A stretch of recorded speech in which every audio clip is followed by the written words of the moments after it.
Good evening, Dhamma folks. Welcome back to the BME Sutta study day 9.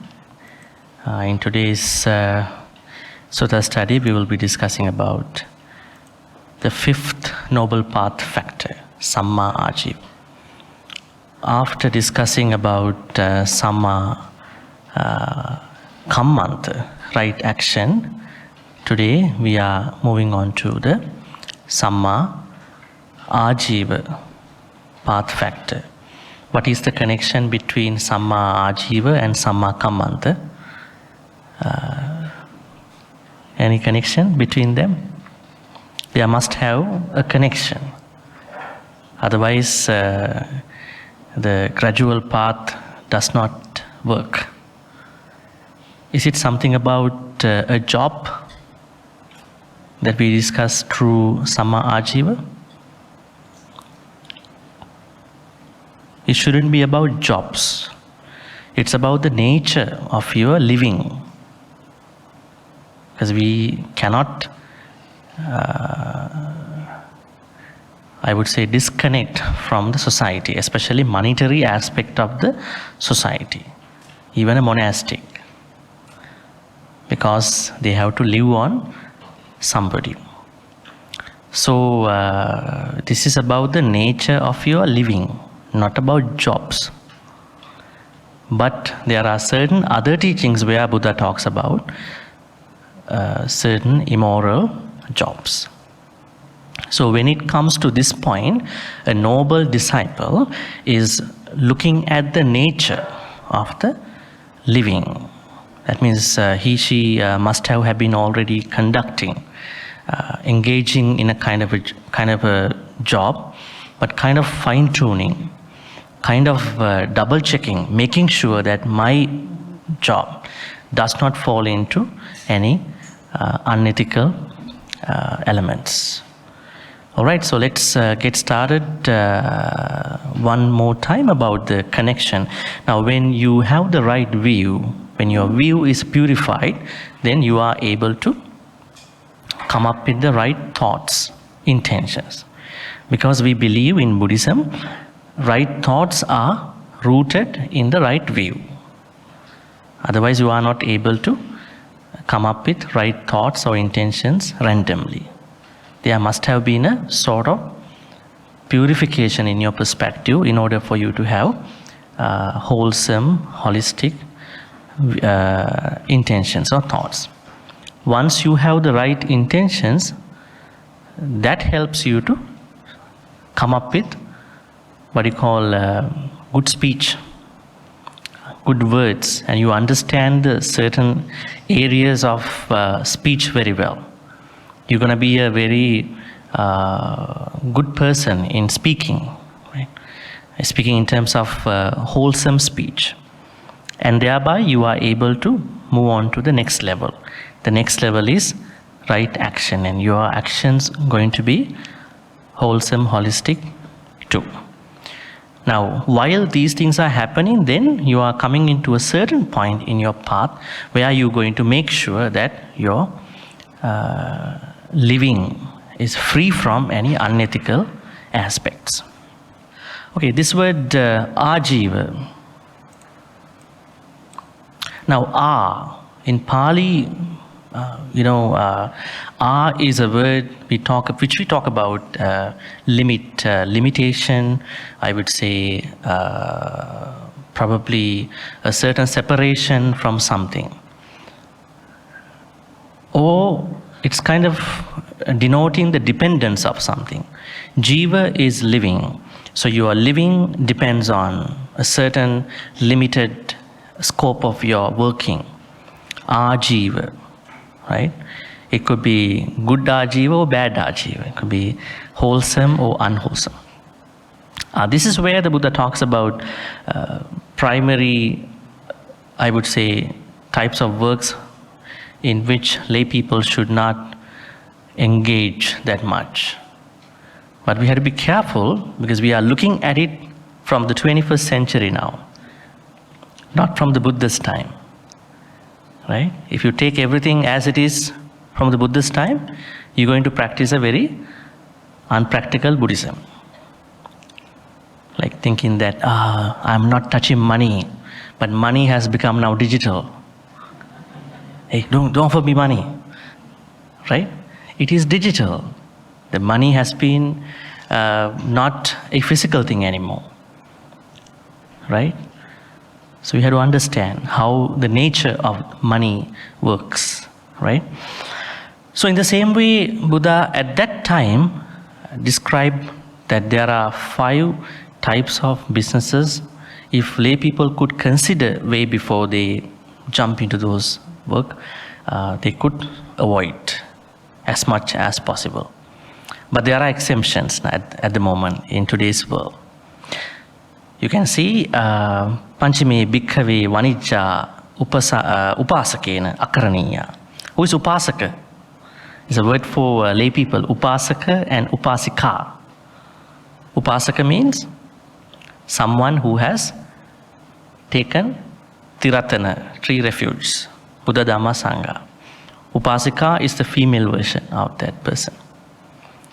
So if you are Upasaka, Upasika, there's no word called Buddhist.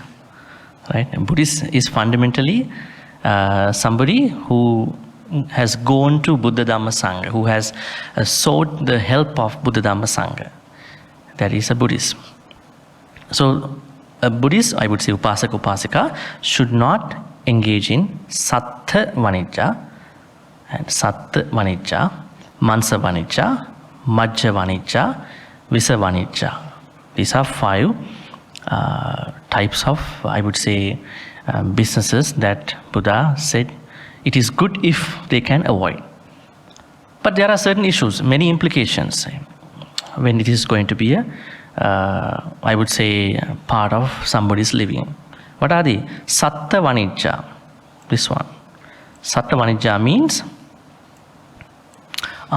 weaponry. That means business in weapons, which is a very profit-making business in the world, especially the Western countries, and now joined by other countries too. They are waiting other countries start a war between them, right? So they can sell the weapons and all the other things. And Sattha Vanijja means business in human beings. I would say human trafficking, selling humans, selling everybody. It's happening everywhere, right? And Mansa Vanijja, which means business in meat, and Majja Vanijja, business in intoxicants, and Visa Vanijja, business in poison. So these were given as kind of a framework for us to avoid, and sort of so that we can find out something, free from these 5. But as I told you, there are issues we will talk about as we unfold the discussion. But if you could, it's good. But if you have a valid reason why you think so, we can discuss about it later. Is money important in Buddhism? What is the Buddhist idea of money? I think there are a lot of misconceptions going around Buddhism or Buddhist teachings about money, saying that we have to avoid money, we have to distance from money. Money is a snake. There's a story. The Buddha asked Bhante Ananda, "Hey, did you see the snake?" He said, yes, I saw the snake. Because somebody's wallet, maybe some money was dropped. And somebody is going to touch that money and he will be sentenced to death after a while. So he was like looking at this incident and he said, "Did you see the snake?" It's kind of an isolated incident though. What is the Buddhist thought about money or wealth? In the larger, broader word about money is wealth, right? It includes a lot of things: real estate, vehicles, many other things, businesses, money, right? What did the Buddha say about money? He said, we all have to use money. Nobody can distance from money. Control money. Never let money control you. Right? This is the idea. Never become a slave of money. You should be able to understand that this is what I'm going to do with the money. It depends. Somebody might say, I'm a very thrifty person. Somebody might say, I have enough money to spend the life that I want to be. Somebody might say, no, I'm not enough. I want to make more. It's okay. But never become a slave of money and never let money control you. So this is the idea. Otherwise, if you say money is evil, that is un-Buddhist. Such an un-Buddhist thought. And you will get wrong for that thing. You will pay the cost in your life one day for that kind of a misunderstanding. And wealth is the larger, broader perspective of the money thing. The Buddha says that our wealth, which includes money, can be destroyed because of 6 issues. So you can click on here, and it will take us to Singalovada Sutta, I think. Okay, what are the 6 channels for, I would say, destroying, wasting your wealth, which you don't pursue? Intoxicants, and I would say moving around in streets at untimely hours. This is kind of a Buddhist idea at that time. And frequenting theatrical shows, and gambling, evil companions, papamitta, ignoble friends, and laziness. So the Buddha says that you need money. That is why he said that if you have these 6 issues, you will lose your money. Right? Indirectly, what it means is that you have to protect your money, not to become a slave, but to spend a very good life. Because if you become poor, it can jeopardize your spiritual health in a way. But this does not mean that poor people cannot practice Buddhism. They will practice their own way. You will practice your own way. Everybody practices Buddhism in their own way. It doesn't matter. But if you have some wealth, it will help you to practice Buddhism much comfortably. There's no doubt about it. This is one very important teaching about wealth, which includes money. And in another sutta, Buddha talks about a debtless life. We don't like to depend on debt. 4 types of happiness for a householder like you, who is, engaging in sensuality. See? So the first one is the happiness of having. The Buddha says happiness of having something. It may be money, it may be something else, it may be so and so forth. We call it atti dhana. There is the case where the son of good family has wealth earned through his efforts and enterprise, amassed through the strength of his arm, and piled up through the sweat of his brow. Righteous wealth righteously gained. When he thinks, I have wealth earned through my efforts and enterprise, amassed through the strength of my arm, and piled up through the sweat of my brow, righteous wealth righteously gained, he or she experiences happiness. This is called the happiness of having. Right? So there's definitely a happiness of having, even education. Let's say you have a good partner, you have a place to live, right? You have food to eat. They all are types of happiness, right? And the second one is that not only you have what you call the stuff to enjoy, but also you feel you are enjoying them. Sometimes you have lots of money, but you don't feel that you want to eat. You want to spend that money. And the Buddha says in one sutta, it is because you have given things in past lives with lot of expectations. Yeah. Ularesu panchasu kama gunesu chittanga namati. It's a statement in one of the suttas. That means if you give things to other people, monks or whoever, with lots of return expectations, then you will get them, but you are not able to enjoy them. It's a disaster, right? So anything that you are giving to somebody, if you give it with your right hand, let the left hand not know about that giving. Vice versa.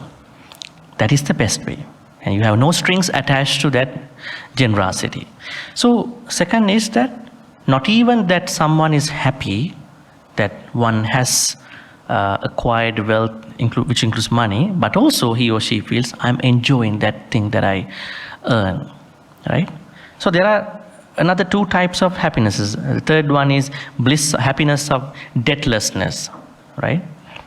Nowadays we are largely driven by credit cards and mortgage, which you show that you can pay back. You can have a liability based on your expenses.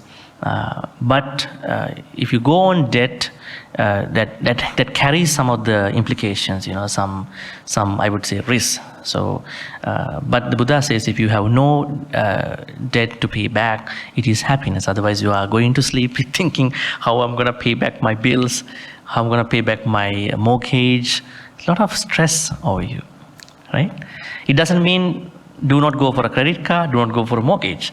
Go for them if you can afford, if you can do them very well, right? Finally, happiness of blamelessness in terms of making money. Like you made money, you acquired the money well through good ways, not through using black money, not hurting other people, not cheating on other people. All right, so these are very interesting teachings, so please click on them. I'm not going to detail them much more because we are more focused on the Samma Ajiva part. As I told you, money is not evil. It will become evil the way how you perceive, the way how you going to use them, right? The way how you accept the perceptions of money or wealth. What is Samma Ajiva? Now this is an interesting description given by the Buddha in the Maha Sutta, Majjhima Nikaya 117. How many of you have come across these terms about Samma Ajiva in your readings? Okay, that is why you have come here, right, to learn. Katamocha bhikkhave miccha ajiva. Now, looking at what is wrong living. A lot of people translate this to be right livelihood or wrong livelihood. If you say livelihood, it could become a job. So it's not reasonable to say livelihood. It could more perhaps be taken as living, because noble disciples don't go for a job at this point. Arya Savakas do not go for a job at this point. They have a job already. So I would translate this to be living. Okay, what is the bad type of living at this point? Kuhana, number 1. Lapana, number 2. Nemittikata, number 3. Nippesikata, number 4. Labhena labang nijiginsanata. Kuhana, Lapana, Nemittikata, Nippesikata, and Labhena labang nijiginsanata. Let's take a look at what they mean. Kuhana, scheming. Right? This is out of utter hypocrisy. That actually this was given to monks initially, so we had to understand how it works. Cheating people for a living by scheming. Now, in terms of monastic, this is how it works. We will look at lay version after. Hypocrisy in use of requisites. Paccaya patisevana. Now, for a monastic, if they are using your food, your robes, medication, shelter, without reflecting the sort of statements why they are using them, it could be hypocrisy, because that is not reasonable to use such. Second, that means scheming, that you are telling people as a monastic that I use them with reflections. In real life, it is not. Second way of practicing kuhana, miccha ajiva, is hypocrisy in talk on subjects close to attainments of the path and the provision states. Maggapala. If a monastic is to say, I have attained Sotapanna, and I know, and I attain Anagami, Sakadagami, initially it is going to be a really hypocritical statement, because that is not relevant, except somebody like the Buddha has proclaimed in certain ways. It is a very personal thing. Your attainments are personal. So, you don't like to share your personal things a lot, especially a spiritual attainment, right? So But some might use to gain certain things in their life. Third thing is hypocrisy in change of postures to deceive lay devotees. Postures mean there are many stories in Buddhist text where some monastics they deceive people by showing that I was in this posture before, now I'm in this posture. How come you became such? It is because I have certain attainments. You never know. So people, oh really? You have lots of. Yeah, people never know. So those are deceiving things, scheming. The Buddha said this is a part of kuhana. When you show them, devotees will become more impressed about you. Will do more dana, and then will offer more things to your temple. But don't do that. It is called by kuhana. Now this is relevant to lay people. You should never show anything out of hypocrisy for other people to make a living, right? Now we have other levels of miccha ajiva that we will be discussing. Now here fundamentally I would say, let's say you have a business where you are really good in that particular business, let's say an organic something. So you're getting a lot of good reviews and you get a lot of customers. So when you have the good customer base, at a certain point you are not producing as such anymore because you already have the customer base, fan base. Then you are providing low quality, maybe inorganic stuff in the name of organic stuff. But people still buy it because you created a good name in your business, right? So that is kuhana. Now where do you relate this in your Panchasila? Is it Panatipata or Adinnadana or Kamisamichachara, Musavada, Surami? Initially it is Musavada because you are doing some marketing, but the proper right word is kuhana, which comes under the miccha ajiva. We should never cheat other people just to make something out of that for our life, be that money or reputation, by being hypocritic. Maybe even the selling and buying businesses too. So this is called kuhana. When it comes to the spiritual area, spiritual path, it is a very honest subject. Spirituality is a very honest subject, which means you cannot lie to yourself. That's why you should avoid telling other people what you are doing a lot. It is your personal life, right? Unless you learn something from somebody. So if you are going to, I would say, probably, I would say, tell something that you don't have, even your practice, even your sila, even your samadhi, even your panya, you might not even make money out of it, but you make a reputation that you are not eligible, you are not deserved to have. It is also a living. At this point, as I told you, noble disciple is not looking for a job, but looking for certain things to live happily. Reputation is one big thing, right? Now when a lot of people have money, the next thing is that they're expecting is validity of their life. I would say good name, reputation and all that. So people live based on that. If people talk good about you. So even if it is not money, but you are gaining some undeserved reputation, undeserved something from somebody, I think it is also part of kuhana. It is a miccha ajiva, wrong way of making a living, even a spiritual living, not even a monetary living also. Because now if it is relevant to monks, they don't work with money a lot. That means definitely spiritual living is also attached to this area. Second way of making a bad, I would say, unwholesome living is lapana, conversational deception. You could say marketing in the first place. Like people, they engage in designing, creating, profit making, and it could go in a good way. Marketing is not a bad business in the first place, but a lot of people might use it for making a life in bad ways. So now this means that you are making a living out of such bad means. I would say talking things that are not true. Yeah, maybe you are selling, I would say, low quality stuff in the name of good stuff. Maybe you are selling second-hand stuff in the name of brand new stuff, right? This happens in today's world, right? I mean, it's digital stuff. In many digital platforms, they, I would say, they make their marketing in wrong words, maybe purposely, right? So we call it conversational deception. I would say you are doing now. That one, the first one, kohana, you might do it in your behavior. You won't talk that much. You show your behavior to make a living, spiritual or monetary. At this point, you are talking.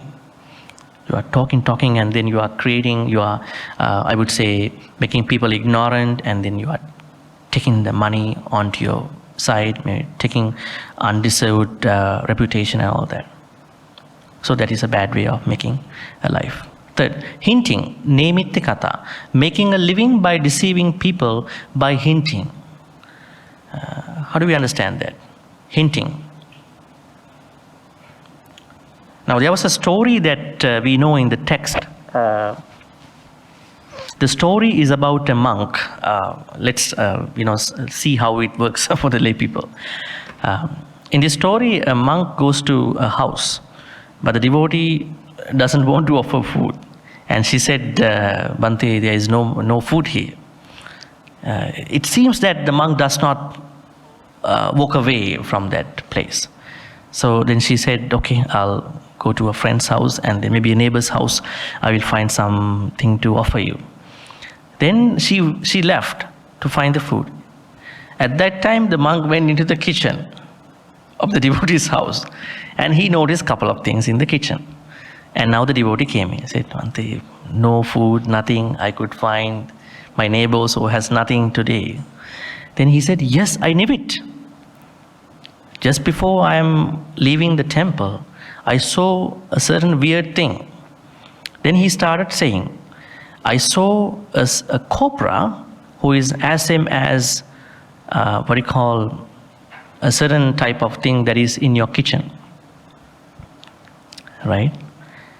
Maybe a sugar cane that you have in the kitchen. That sugar cane, I saw a cobra as same as long as that sugar cane hanging in your house, in your kitchen. Then I was a little terrified. I'm an unenlightened bhikkhu. Then I grabbed a kind of a stone just to make sure that I'm safe. That stone is just as the jaggery that is left on your countertop of your kitchen.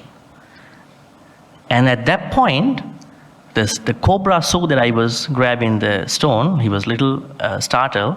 Then he opened the mouth, and then I saw his teeth just as the rice that are left in your kitchen.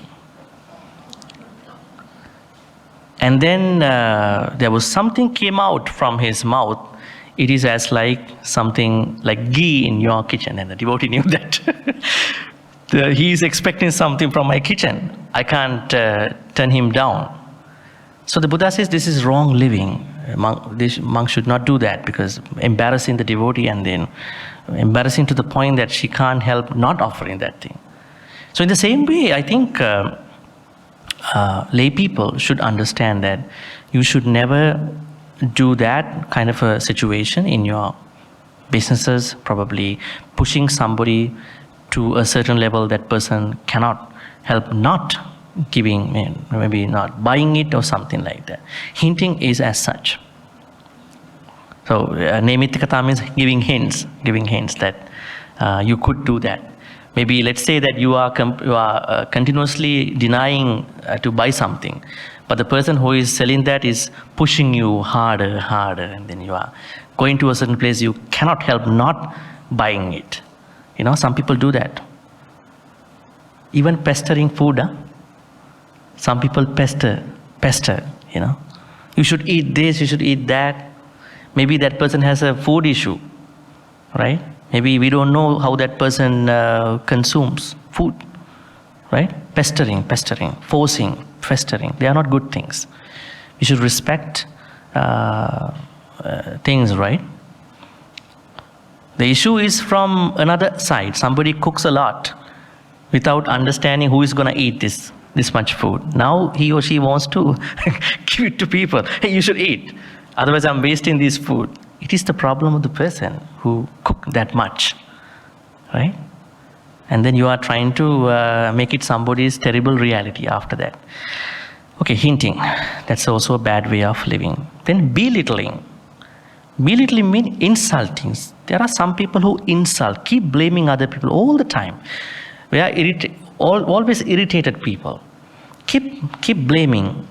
And then the other person feel very bad about what's going on. And finally going to be vulnerable to that person. This is also a very bad way of making a living, monetary or spiritual. Right? Some people do it as a habit. That means if you do that, you are not practicing Noble Eightfold Path. You are practicing Miccha Ajiva. Even pestering, it is a place where you not practice Samma Ajiva. Finally, pursuing gain with gain, motivated by covetousness. Labhena labha nijaginasana. What is the theory here? That means that person, or maybe you have already gained something from somebody. Let's say you have already gained a profit from somebody. Maybe a customer, maybe somebody. Now you are using that profit to make more money, to make more living out of that particular profit from the customer, maybe from the person that you were able to get that. Gain by gain, pursuing gain with gain. It's because of covetousness, abhijja, we call it, the higher version of lobha. I think we discussed that, right? What is abhijja, folks? I think we discussed in the second or third lesson. What does abhijja mean? Huh? Not avijja, abhijja. Let me write. It's Pali words, huh? This is avijja. This is not what I'm asking. I'm asking this one. Is there a difference? Greed means lobha. That is another word. That is lobha.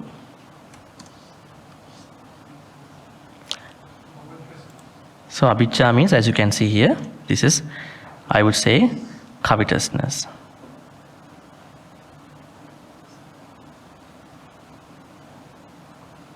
This one you know. Where does it mention? Where do you find this abhijja? This one? Where do you find it? How is it related to us? The Buddha says that we have 10 types of kusalas. If we are not doing kusalas, we are doing akusalas. That means unwholesome things. 10 wholesome actions and then activities, and 10 unwholesome activities. So the 3 wholesome or unwholesome activities we do by the mind includes abhijja.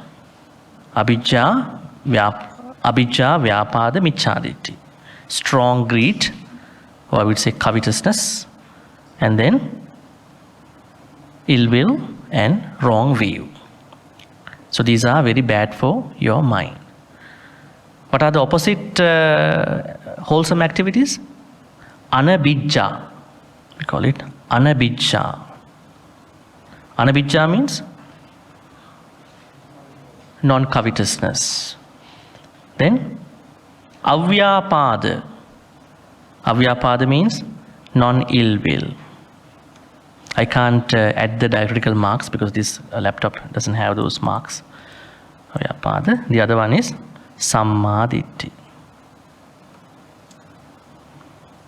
Okay. So now the last type of okay, that's bad. Okay. The last type of wrong living is done by somebody by being prompted by the covetousness. right? Actually, all these are caused by the covetousness. There's no other issue.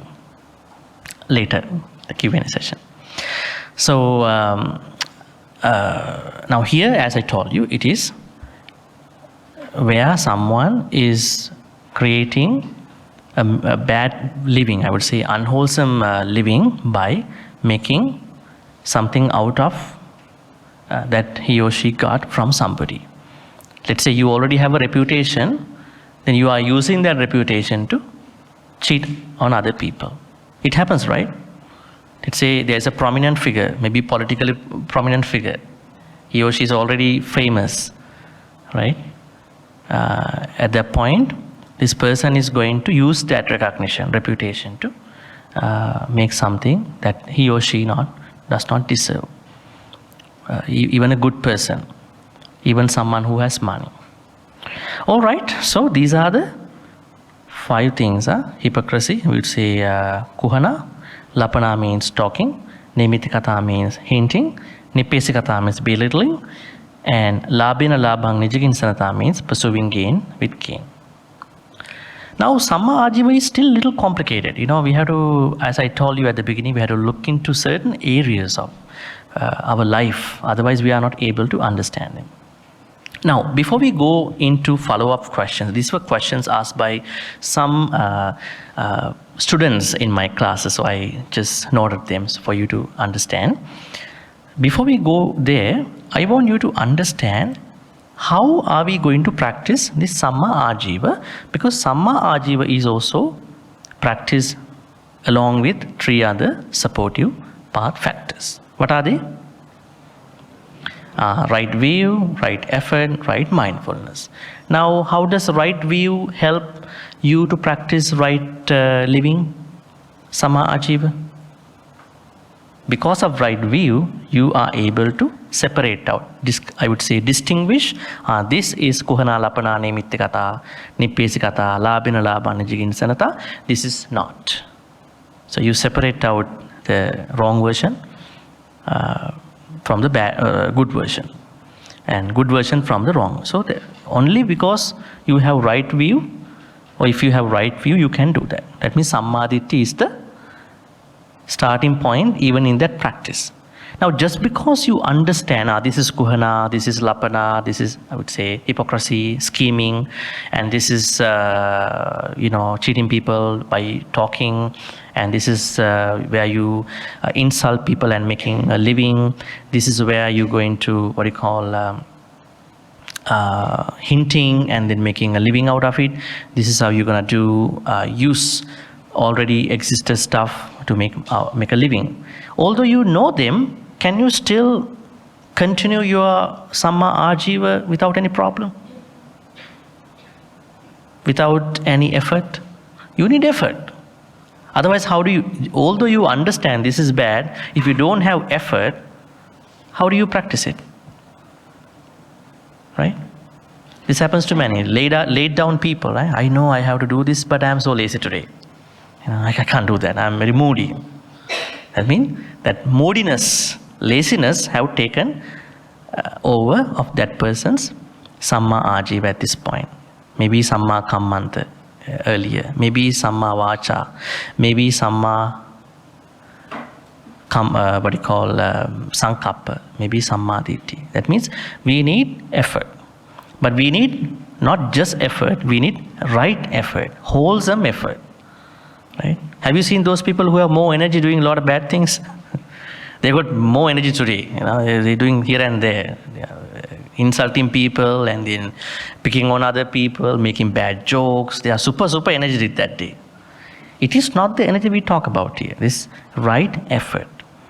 Right effort means preventing akusalas. You are having effort to prevent akusala. You are having effort to remove your existing akusalas. You are having effort to deepen your existing kusalas.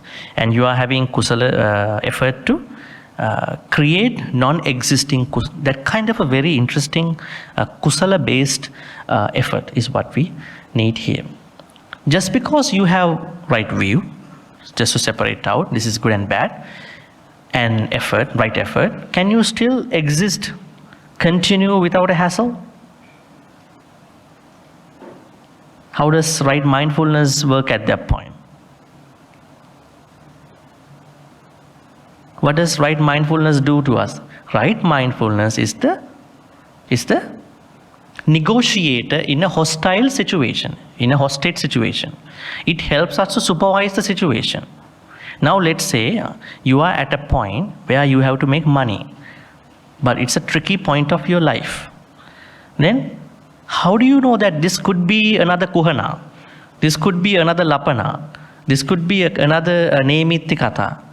Then you're going to use right mindfulness to locate yourself, position yourself in that particular situation, in that particular circumstance, that I'm not going to step over to the miccha ajiva. It helps. Right? So, Samma Ditti, Samma Vayama and Samma Sati. They are the supportives for all these path factors. That is how you're going to keep practicing Samma Ajiva. Alright, follow-up questions. Why is the type of living related to the Noble Eightfold Path? It is important. It is very important. As I told you, this is not about the job. This is about the nature of your living. Let's say you are doing a very good job. Maybe you have been qualified for that, but now you are doing that job in a bad way. You know that you are making money in a certain bad way, maybe in one of the bad ways, kuhana lapana. So that means even you may do a miccha ajiva out of a good job. The way you do it, how you make the money out of it, right? You can be a bad lawyer, you can be a bad doctor, you can be a bad monk, right? Even those good jobs can go in a bad way. You can be a bad administrator, you can be a bad government worker, you can be a bad housewife, house husband. You can be looking at that too. Everything can go in a bad, turn.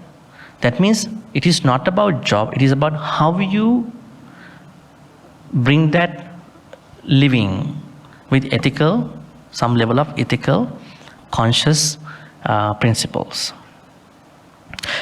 Number 2, why an ethical job is necessary for you? Does this mean we have to avoid certain jobs?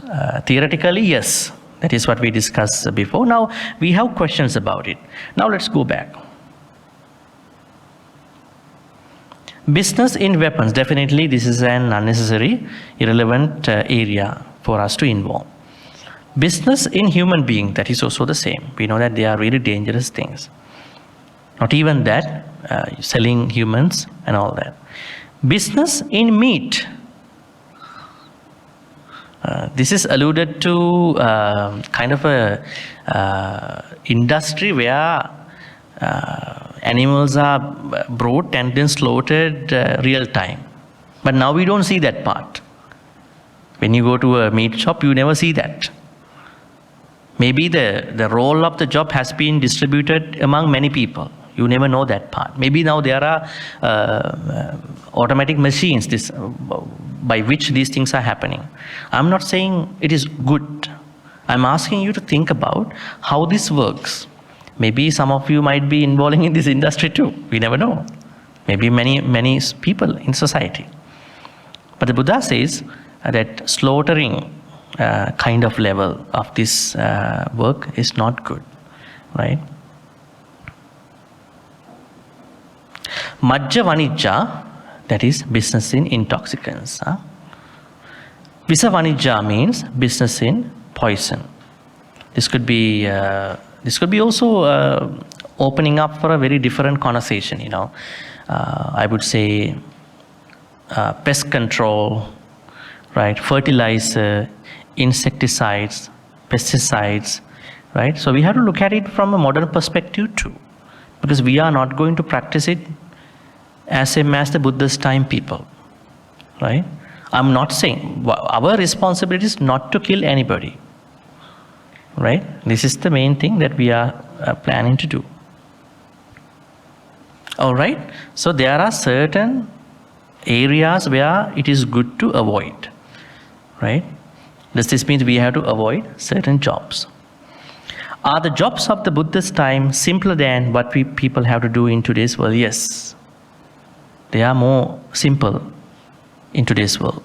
So we have to look at it case by case. If you have some unethical thoughts getting promoted, at the same time, if you are having a lot of vicious, evil thoughts while you are working, right, then you have to avoid as such.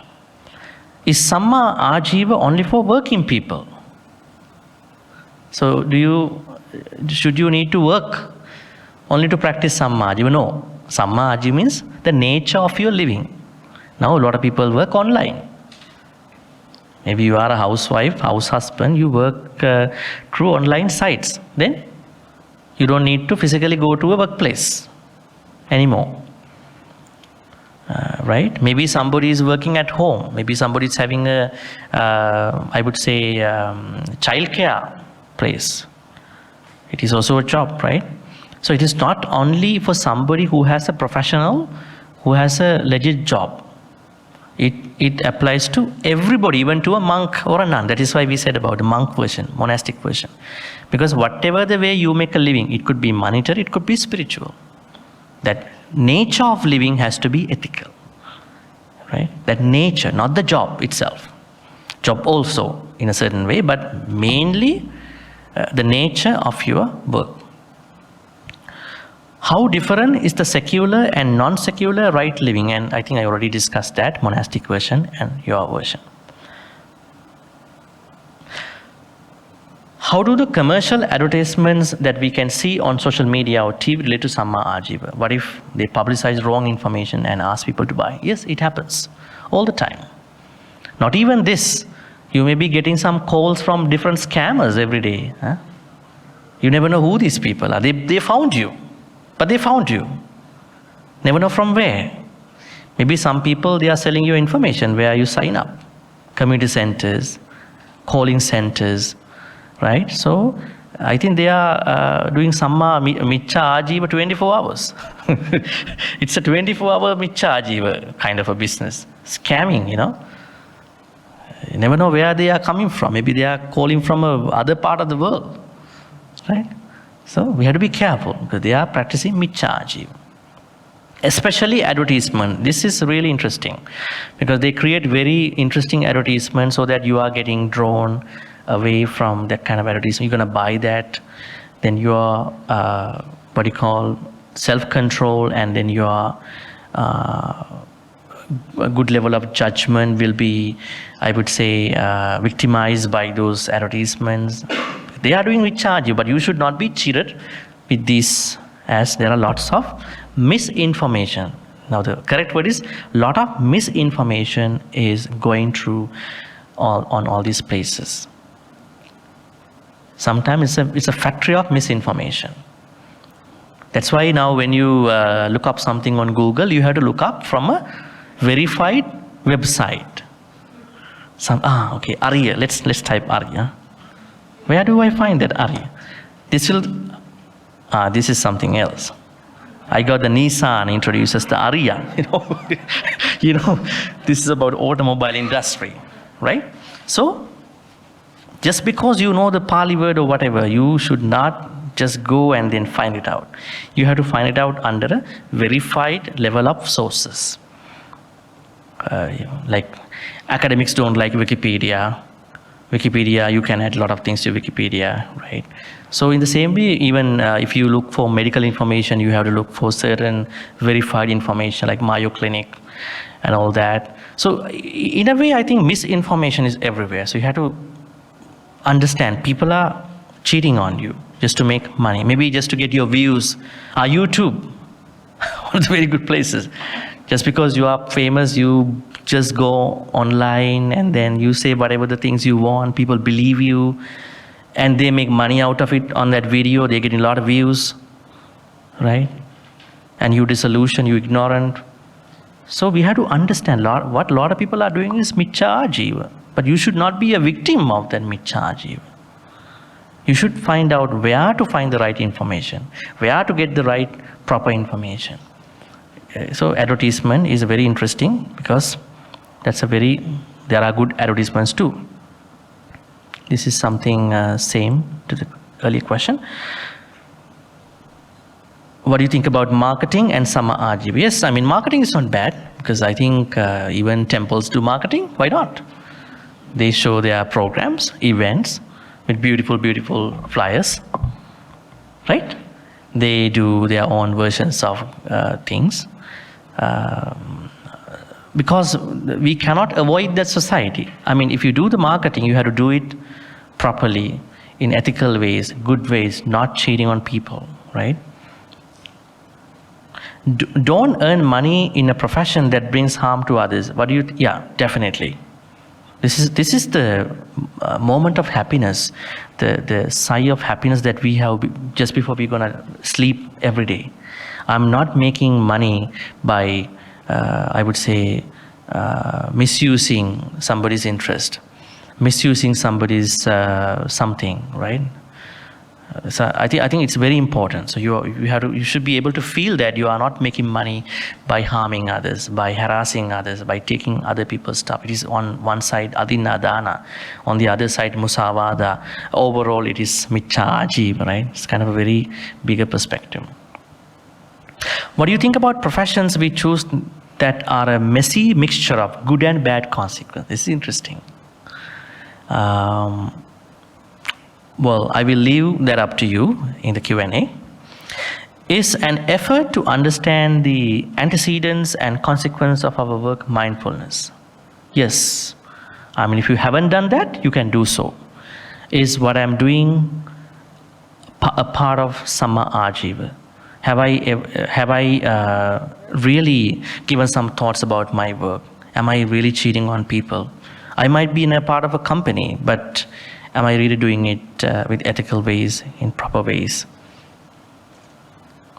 Does the right livelihood or living connect to ecological responsibility? Yes, we do think about it, especially when it comes to animal habitats, depriving of the animal habitats, depriving of human habitats, environment, then everything. It's kind of a very bigger concept. Yeah, we should be really concerned about it.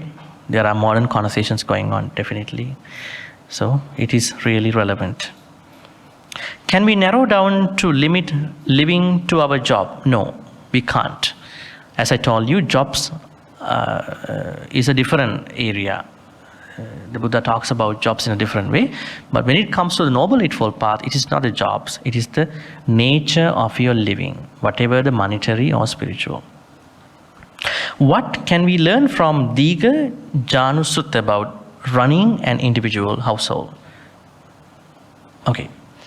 Now, what is Diga Janu Sutta? Let's click on that. Oh, it's not going. But I will explain to you. In this sutta, there is a gentleman, rich man, who comes to the Buddha saying that, Bhante, I'm a rich man. I enjoy in comforts, luxuries. I need kind of a teaching from you that is relevant to a businessman, a luxury man, that kind of a life. He particularly said that because he knew Buddha is talking in a neutral way of his Dhamma to anybody.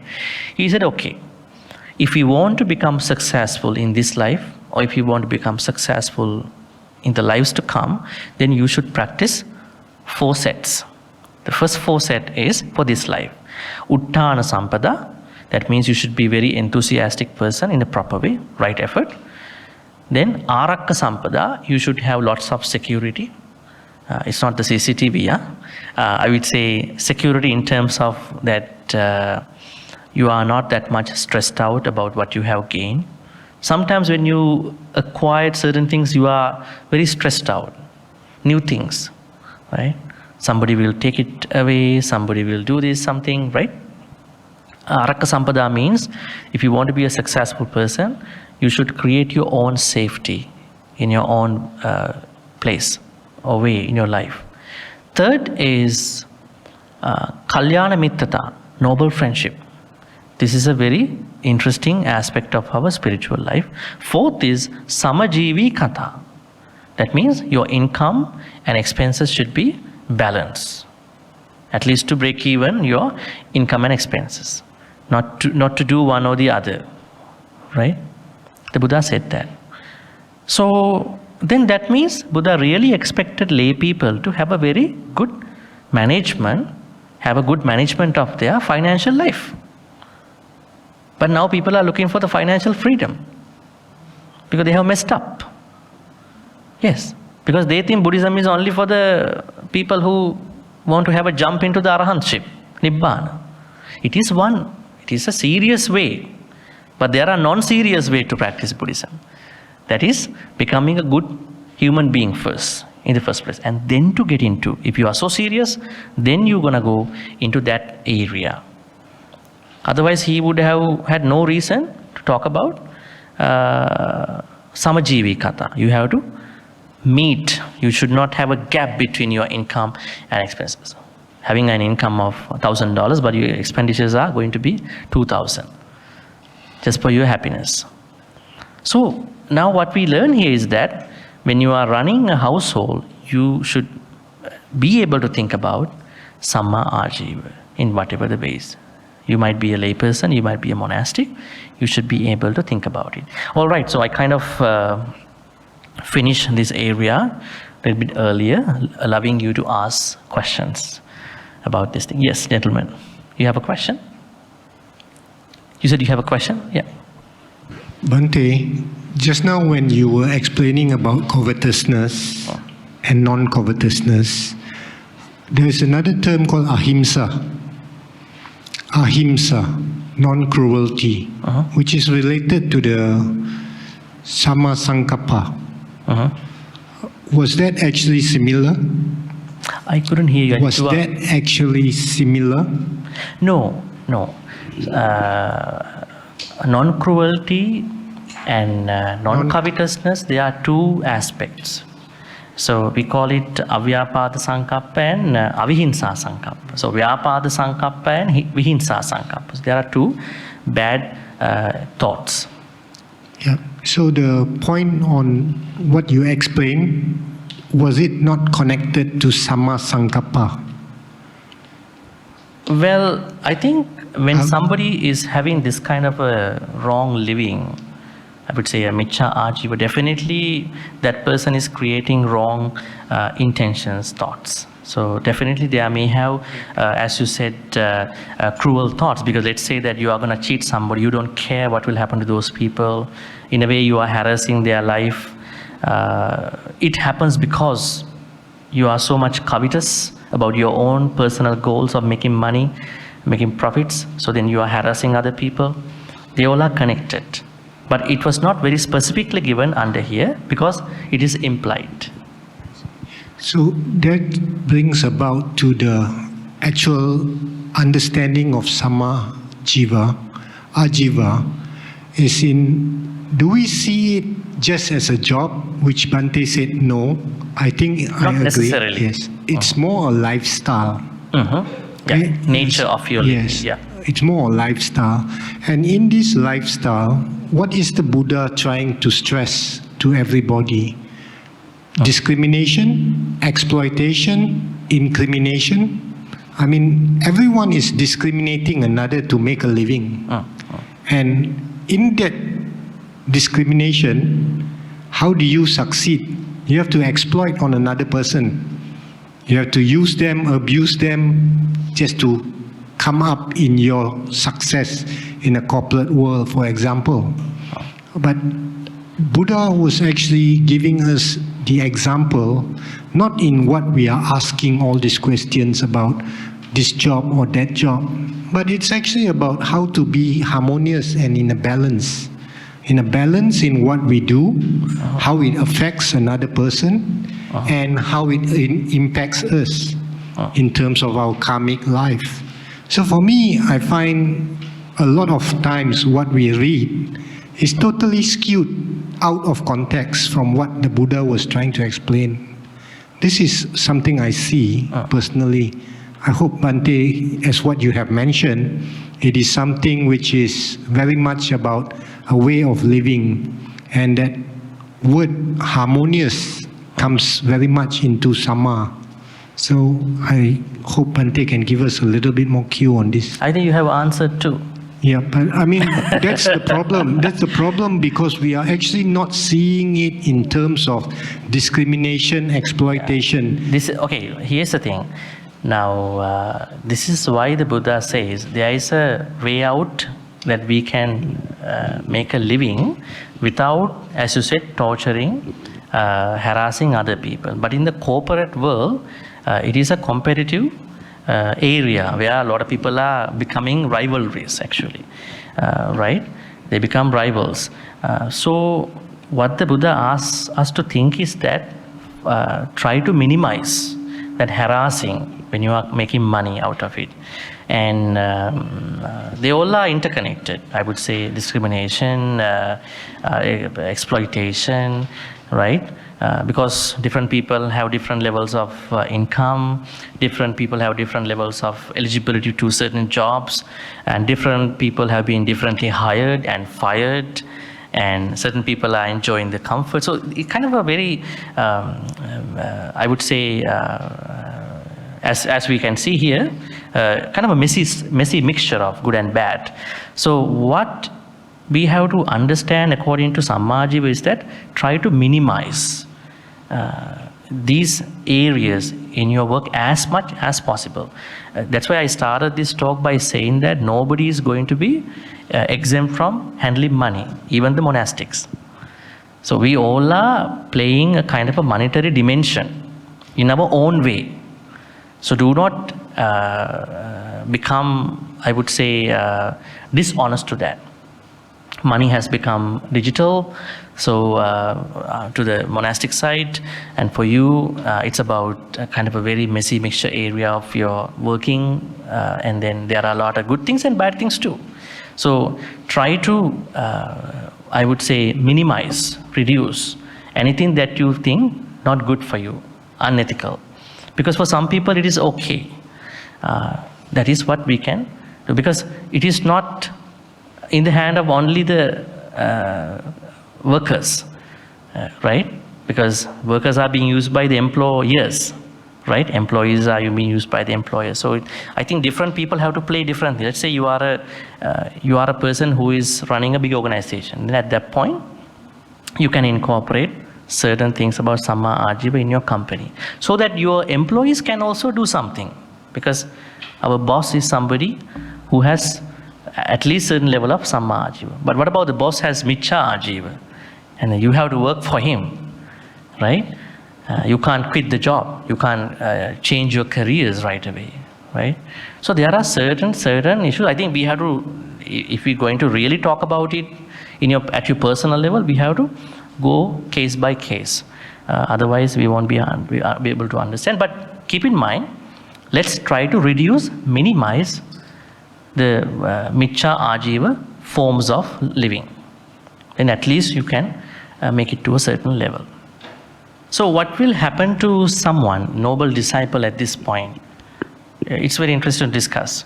Now, noble disciple goes through, maybe starts the path with Sammaditthi, then Sankappa, Vacha, Kammanta. At this point, he or she makes sure that my way of living is free from Miccha Ajiva. I don't deceive people. I don't cheat on people for my living. How will that help that person, noble disciple, in proceeding on to the next level? What is the next level? Samma Vayam. Now the Sila part is going to be finished at this point. So that means the highest purification of your Sila will end up with your way of living. Now, a lot of people think that their Sila is only avoiding certain precepts, wrong side of the precept. But the highest purification, according to the Noble Eightfold Path, goes to the way of living also, right? Because it really helps you to practice. Then that will help that person to get into the Samadhi level, right? Samadhi starts from Samma Vayam. That's very interesting.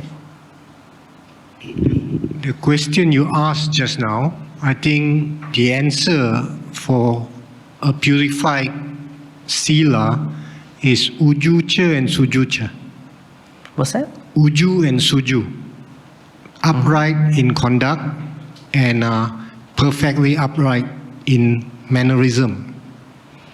When Bhante, you asked the question, what happens after you have actually practiced Samma Vacha, Samma Kamata, and Samma Ajiva, the answer will be someone who's actually put in the effort to practice it righteously, sincerely, will show it in his behavior. That is like what it was in the Metta Sutta, says that ujucha sujucha, someone will become upright and perfectly upright where even the wise will not find fault on him. Well, we can make a link like that, but here what it says is that Samma Ajiva means that your speech, actions, and then even your living has to be purified. That is the point. Metta Sutta's 15 skillful habits is a different teaching. Actually, they are really helpful for you to practice Dasa Kusala.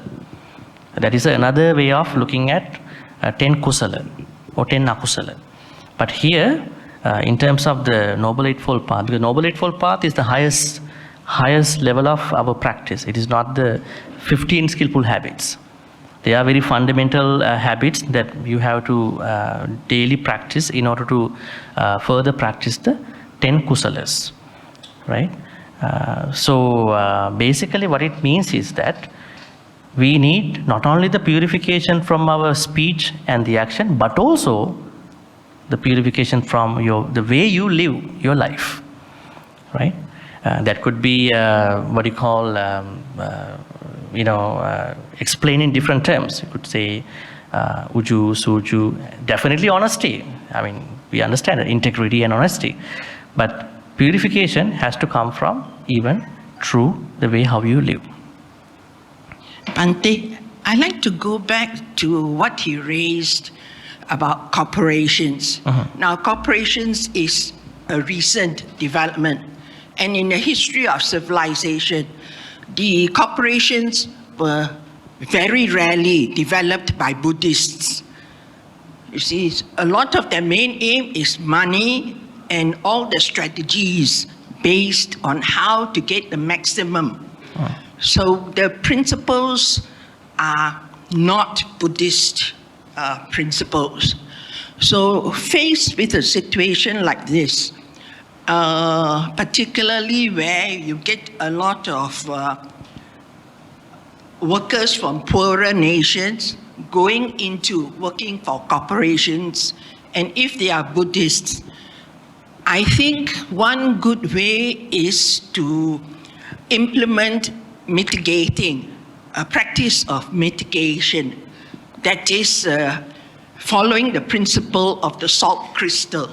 If you cannot give up your job for reasons of family and other things, then perhaps we can mitigate and do more wholesome acts outside to the best of our ability. Bhante, are there any other strategies beside this? Thank you. I think Buddhism is not interested about how employers run their businesses. Buddhism is more towards the personal practice, where corporations or other things, companies are involved with. It is us, we have to think about how to engage in these things. So I would think even during the Buddha's time, Buddha did not, I would say, involve with the monetary and then the taxing systems. He simply said, wherever you are, try to respect the ruling system. Even he said to the monks. And in terms of the Samma Ajiva, we have to look at it everything from Samma Ajiva. So in Samma Ajiva, we don't see that we have to control corporations, companies, CEOs, banks, inflation. They are not relevant here. But we look at it by looking at what could be an ideal situation for somebody to practice Samma Ajiva. I think there is no ideal workplace anywhere in the world now, far and wide. So we are trying to understand Samma Ajiva at that point from a personal level, where how we can mitigate, as you said, how you can reduce, minimize any wrong way of making living. Now, if you become a part of a gambling casino, like a casino company, if you become a part of a liquor shop, you may have to do things that they ask you to do, right? Then how can somebody become a part of that kind of a place, right? So that has to be discussed. Did the Buddha say to the people that you have to close down all the liquor shop in his time? No, he did not go to do that. He didn't mind about it. Let them who want to go there, and they will. But he said there are some repercussions. So in terms of Samma Ajiva, what I again want to say is that try to check whether you are making mistakes. These mistakes when you are making a living. If you are doing such, then try to minimize. If so, try to avoid. But there may be some other people who cannot do anything out of these things because they can't change jobs. At that point, they have to understand the bigger purpose of why they are doing as such. Now let's say pest control. Now it is said for lay people, do not engage in the poison industry. But now poison has been looked at from different point of view. Let's say somebody has a house and then that person got lots of certain animals. Now he or she cannot do anything on his own, on her own. So she calls the pest control. The people come and do something, maybe a treatment, right? At that point, they are looking at the larger, greater good of the humans in that household. How do we look at it then with the poison industry here? That's why I said some of the things that the Buddha told at that time, we have to look at it carefully, not just take it as it is, if it is not other than the direct Dhammic points. That is one issue. Second is soldiers. Can't there be Buddhist soldiers carrying guns? Right? Now there are lots of wars are happening now for the boundaries and for the different rich stuff everywhere in the world. So what is the primary motive of a soldier carrying a gun? Soldiers are highly advised you should not trigger. You have to have a good discipline to carry the gun. You should never do it just because of a small thing. Right? And then, can't there be good soldiers? If somebody is trespassing that particular country, they are going to defend the country for the sake of many people in that country. There could be a certain kind of thing. Even a police person, law enforcement, who might use extra force to protect somebody who is honest, who is innocent. How do you look at it? So that's why we have to look at the Buddha's teachings based on these practical examples. How does Buddhism fit in the modern life? Not just take it as it is without understanding the purpose of it. That is very important. That's why I started the conversation by saying accepting money, touching the money, not touching the money for the monastics. I don't touch the money. But money has been digital now. Everybody has a bank account. If not, somebody has to pay money for that particular person. That means you can't avoid money. Right? I recently heard somebody saying that I don't even have a bank account. I'm practicing all these things really well. I mean, what a ridiculous statement is that, Who is paying for that internet, for that particular video? So that's why we have to look at everything in a practical, more friendlier way. Otherwise, we are practicing something that is really not helping us, benefiting us. That is why you see some, this is not a very good statement to say, some religions are making really good progress. But Buddhists, although they have all the good things, they are not making good progress as a community. Why is it? It is because they are not trying to understand the Buddhist teachings with the modern life. So this is one very good example to talk about. Can't there be Buddhist businessmen, businesswomen? Right? Can't they run a business, without incorporating all these Miccha Ajivas? They should be able to run it. Right? Buddhists are not poor people. Buddhists are not homeless people. Right? They are not homeless people. Buddhists are conscious beings who understand the reality and then to make that living, be a monastic or a layperson. So I think Samma Ajiva is not concerned about a lot of those particular activities of big corporations because they are not under our interest. They are not under our control also. It's a different entity. Maybe they are the ones who control the political figures in the world. They are the ones who control a big pharma in the world. But as normal beings, what we should do is we should try to minimize these areas of Micchājiva as much as we can. And also for the people who are a part of those things, as I said, pest control, maybe law enforcement, they have to look at their work from a bigger, larger perspective, looking at the greater good, right? So that is how we're going to look at it. Otherwise, we are merely getting stagnated in certain areas which we don't understand. So what is Samma Ajiva then? Samma Ajiva means not avoiding certain jobs. Samma Ajiva means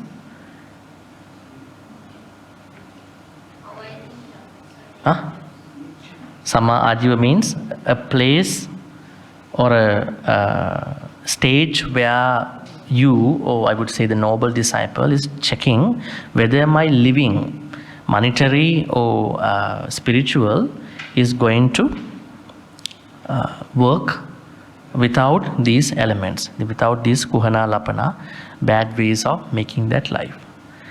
So even you do a good kind of a job, you might perhaps still do these unnecessary things, these miccha things. And why is Samma Ajiva important? It is because this is the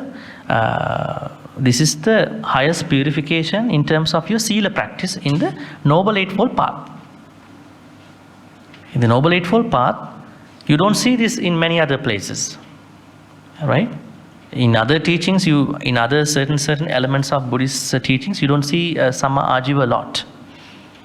From next Monday, we are going into the Samadhi part. Samadhi part means now we have done what you call the Panya part. I call it, I would say, some level of Panya is necessary for you to start off. But this is not the highest Panya. Highest Panya is at the, what you call, right knowledge when you become a real Arya, true Arya. And then we discuss about the Sila part, where we finish discussing about the right living today, as of today, Samma Ajiva. Then, now when you have this sense of wisdom to start off the path, and when you have practiced a certain good level of your Sila, then you are fully eligible to make the move onto the Samadhi part. What is Samadhi basically? Samadhi means now you are able to purify yourself mentally. In the way how the Noble Eightfold Path has been unfolded here across other teachings, Nikaya teachings, is that Panya, then Sila, Samadhi, and Panya. Now the usual way is Sila, Samadhi, Panya. That is how we normally take it, but according to how the Noble Eightfold Path unfolds, the proper way is that we should start with some level of Panya. That means if you don't have, for example, why do I practice my Sila? For what purpose? It is because I want to bring that Sila into Samadhi. Right? So that understanding will not come to you without some level of Panya, wisdom. So it is not Sila Samadhi Panya, it is Panya Sila Samadhi and the highest Panya. That is how the Noble Eightfold Path describes the path. So we will be discussing then right effort next Monday. Alright, so with that we're going to transfer all the good karmas to the departed ones. May all the good karmas be transferred to all the departed ones If they were reborn in a place of discomfort, pain, may they be able to release from that place. If they were already reborn in a place of happiness, may they be able to improve that happiness. And finally attain the supreme bliss of Nibbana. Sadhu, sadhu, sadhu. Idamme ñāti nang hotu sukita huntu ñātayo. Idamme ñāti nang hotu sukita huntu ñātayo. Idamme ñāti nang hotu sukita huntu ñātayo. May all the good karmas be shared by all the devas, nagas and mahitikas. These are powerful non-human beings. May they be well and happy. May they protect and bless all of you, all of us, for good health, quality of life, prosperity and safety. May Deva, Naga, Mahitika also finally attain the supreme bliss of Nibbana. Sadhu, sadhu, sadhu. Ittavatacha ammehi sambhatang punya sampadang sabbe deva anumodantu sabba sangpatti siddhya. Ittavatacha ammehi sambhatang punya sampadang sabbe bhuta anumodantu sabba sangpatti siddhya. Ittavatacha ammehi sambhatang punya sampadang sabbe satta anumodantu sabba sangpatti siddhya. Akasattacha bhummatta devanaga mahiddika punyantang anumoditva chirang rakkhantu loka sasanang. Akasattacha bhummatta devanaga punyantang anumoditva chirang rakkhantu desanang. Akasattacha bhummatta devanaga mahiddika punyantang anumoditva chirang rakkhantu mang paranti chirang rakkhantu tvang sadati. In this undefined samsaric journey, may we be in the company of the Kalyana Mittas. These Kalyana Mittas do help us in deepening, maintaining our Dhamma practice till we attain Nibbana. May we be not in the company of the Papa Mittas who pull us out from the Dhamma path. Thinking thus, we're going to make a wish.